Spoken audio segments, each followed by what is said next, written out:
shows the sequence of events by witness vehicles during the murder of Biggie. The witnesses in the Biggie case were the people in the 3 cars that were part of Biggie's entourage, some girls who were on the sidewalk near the intersection where the shooting occurred, and a bus driver who was passing by the intersection. Let's break down what these witnesses have said to see how this sequence all comes together. Part 3. Witness Statements. In the last episode, we broke down the informant statements used in both theories. It showed that what people hear about an incident are not always accurate or reliable. They may have heard lies or might be lying themselves, especially when the individual is a paid informant or is in custody for other crimes. Statements from individuals who were there when the incident took place are more credible. That's because these individuals aren't telling you what other people said, they're recalling what they themselves saw, which was the incident itself. Now, to be fair, it's widely accepted that even witnesses to an event can sometimes record details incorrectly, which we'll see later. But for the most part, witnesses are the most reliable source of information. Let's start with the people in the 3 cars that were part of the entourage and what they did. The cars were 2 green Suburban SUVs and a white Chevy Blazer SUV. The first car to leave was the Suburban with Kenny Story driving, Puff Daddy up front, Stevie J, Gene Deal, and Anthony Tone Jacobs in the back. They drove away from the Peterson Museum north, up Fairfax, towards Wilshire Boulevard, and drove through the red traffic light at the intersection. And so then Kenny said, "You ready?" He said, "You're ready." I said, "Kenny, run the next 3 lights. Run the next 3 lights, Kenny." When on the other side of the intersection, Tone looked back to see where the other cars were and noticed Biggie's Suburban had followed them up Fairfax but had stopped at the red traffic light of the intersection. It's then that a mid-90s model Chevy Impala pulled up along the right-hand side of Biggie's Suburban and fired. We got past the light and we got across the street. Tone, who was behind me, said, "Yo, somebody in the car pointing a gun at Big them." Tone told the police that he saw a gun sticking out the car and saw muzzle flashes when the shots were fired. The gunman then turned right onto Wilshire and disappeared heading east. In his first police interview, Gene Deal said that the shooter was gone by the time they got back to Biggie's SUV. This makes sense because it took the first Suburban some time to turn around and get back, and the shooter drove off immediately after the shots were fired. Kenny guns the car going forward. I said, "Kenny, what the fuck is you doing?" He said, "They shooting at Big." He said, "We don't know who they shooting at." He then goes up the block, stops, and do this 3-point, something like that, U-turn, comes back, and as we coming back, we see the guy turning the corner. When the first Suburban got back to Biggie's car, they all said to police that they got out to check on Big. There is no mention by anyone in the 2 Suburbans of them chasing the shooter in their police interviews. The only car that tried to chase the shooter was the white Chevy Blazer driven by Reggie Blaylock with Paul Alford, the head of Bad Boy Security. They left the Peterson last and were a short distance behind Biggie's car when the shooting occurred. This makes sense why they would have given chase, as the shooting was in front of them and they saw the Impala drive off as they approached. Unfortunately, they were also blocked for a moment by another car that was turning in front of them. It's important to note that both Paul Alford and Reggie Blaylock stated that by the time they turned right onto Wilshire, the Impala was gone and they couldn't see it. There is a very good explanation for this. You can see it here. Orange Grove Avenue and Ogden Drive run parallel to Fairfax to the east of the Peterson Museum. However, you can see here, neither road is connected between Wilshire and 6th Street anymore. This occurred when the LA County Museum of Arts expanded and put in the urban lights installation. But back in 1997, these 2 streets continued between this block.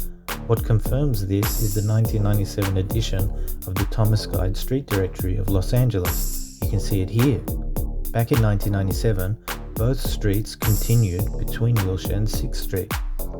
So the shooter could have used either one to get away.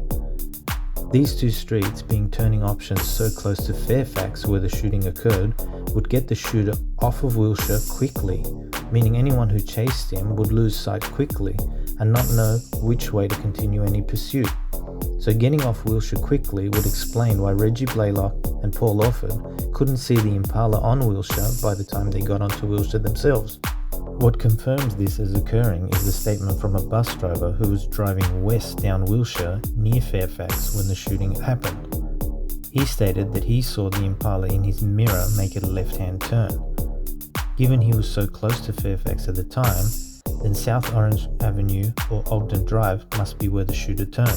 Mike Dorsey explained this in a walkthrough on location with AG from itsAGTV. So this is Fairfax, we're looking north, and then this is Wilshire Boulevard, east-west. So the shooter's car turned right onto Wilshire and sped down this street, down Wilshire, going eastbound. To where those lights are, where Ogden used to be, is not very far.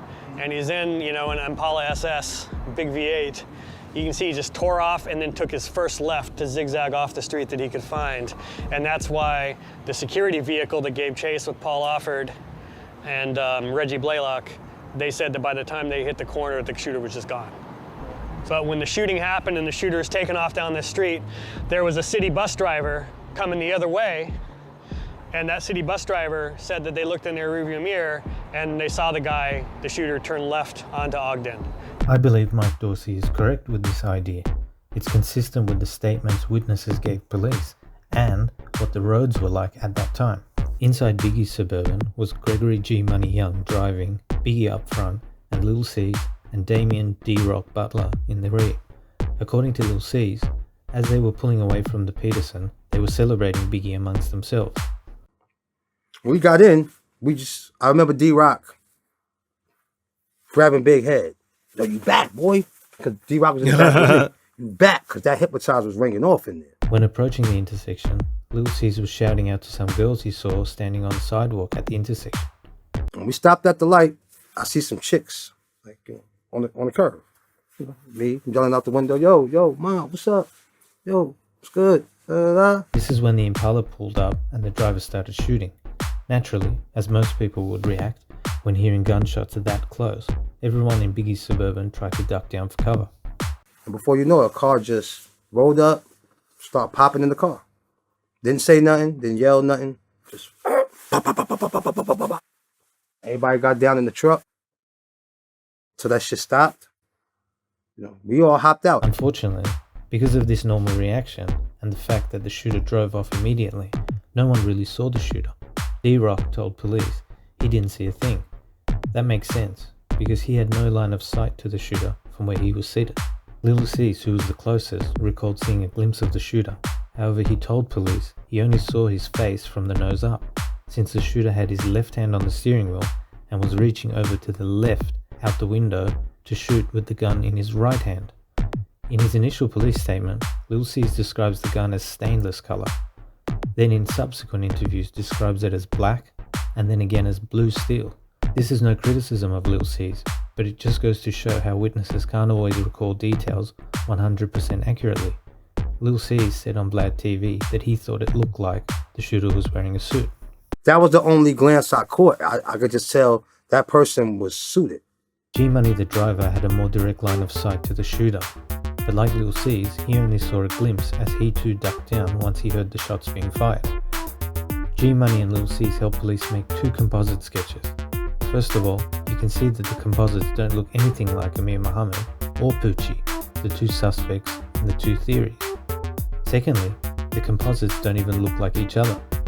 This again confirms that it's not always easy for witnesses to recall details perfectly, and confirms that neither of the two guys got a good view of the shooter. One detail in the composites is the bow tie. In his police statements, Lil C's never said anything about a bow tie. That makes sense when you consider that Lil C's was slightly behind the shooter and remembering the position the shooter was in. It would be difficult for Lil C's to see the shooter's outfit from the front at that angle. He did mention seeing a suit, but couldn't describe the color.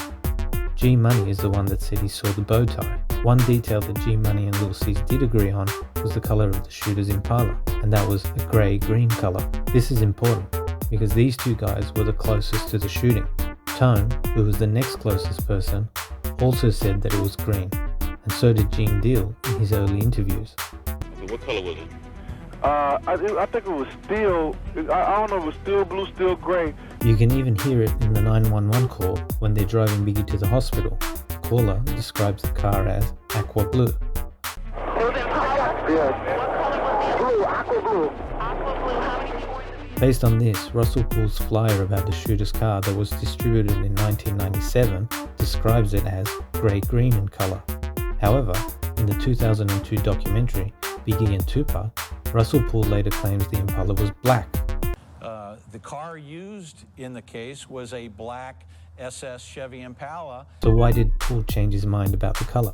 Well, firstly, while the witnesses closest to the shooting described the Impala as grey, green or blue, those that were furthest away thought it was black. Paul Orford and Reggie Blaylock told police it looked black, and so did the bus driver who saw it in his mirror. Now, to be fair to these guys, if you look at the police reenactment videos that use Biggie's actual Suburban, you can see that at night the Suburban looks black, when in reality we know the Suburban was green. This shows that identifying the colour of a car at night, especially from a distance, is not always easy. Also, if you remember from episode 1, when Russell Poole found out that David Mack owned a black Impala, to support his theory that Mack was involved, he conveniently changes the colour of the Impala to black. So what else did Russell Poole cherry pick to make his case? Well, it was the bow tie in the composite sketches. It's important to know that the Nation of Islam were the people doing security at the Peterson the night of the murder. It is customary for members to dress with suits and bow ties, so since G Money thought he saw a bow tie, Poole assumes the shooter must be Muslim. If you recall, David Mack had a friend visit him in jail who was known as Amir Muhammad. In order to create another link to his Mack theory, Poole assumes Amir Muhammad was the actual triggerman. Because of his Islamic sounding name, he assumes he was Muslim and therefore would wear a bow tie. However, let's remember that Amir Muhammad lived in San Diego. He was a mortgage broker, not a security guard. So what's the conclusion regarding the statements by witnesses for the two theories?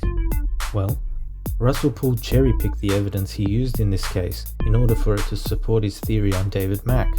The evidence he relied on was the least credible evidence police had, when there was more credible evidence which either contradicted or made more sense, which is why Poole's theory is weak and has so many holes. Changing his mind on the colour of the Impala from being green to being black is a perfect example, purely because David Mack had a black Impala. Another factor was Russell Poole being adamant that the shooter was a Muslim individual, purely because he may have been wearing a bow tie and because Gene Deal saw a man with a bow tie near them in the parking area before they left. It's extremely weak, but it allowed Russell Poole to point the finger at Amir Muhammad because it would support his theory on David Mack. So what about Greg Kading's theory? Well, while somewhat circumstantial, his theory relied on the more credible evidence the police had and is more consistent with a logical sequence of events. Firstly, apart from the fact that his key informant Teresa Swan named Poochie as the shooter, she also implicated herself as being involved in the murder. It's one thing to tell on others, but it's a pretty big deal to confess to your own involvement. Secondly, she told police that after Biggie's shooting, Poochie, who also owned an Impala, looked like he had his car painted a different colour. Mike Dorsey from Murder Rap shared this photo he got from someone who worked at One Stop Auto around the time Biggie was killed. This was the custom car shop where Suge and Death Row associates had their cars customised. Seeing a grey-green Impala there around that time supports the idea of what Teresa Swan said, that it could have been Poochie's Impala brought there to get painted to disguise its appearance after the shooting. This is all circumstantial, but the basis of the theory comes from statements from the most credible witnesses closest to the shooting, who described the car as grey-green, and it indicates that there may have been an attempt to disguise the vehicle after the shooting by respraying it a different colour, which would be consistent with someone trying to hide their involvement. The fact that the most credible witnesses in this case described the Impala as grey-green is enough to basically rule out David Mack and his Impala. The fact that Biggie's estate dropped David Mack and Amir Muhammad as suspects from their lawsuit supports the idea that even they realised there was no strong evidence to link David Mack or Amir Muhammad to the case. This again shows that Greg Kading's theory with regards to the witness statements holds up, but Russell Poole's theory does not. Join me next time when we look at more inconsistencies regarding these theories.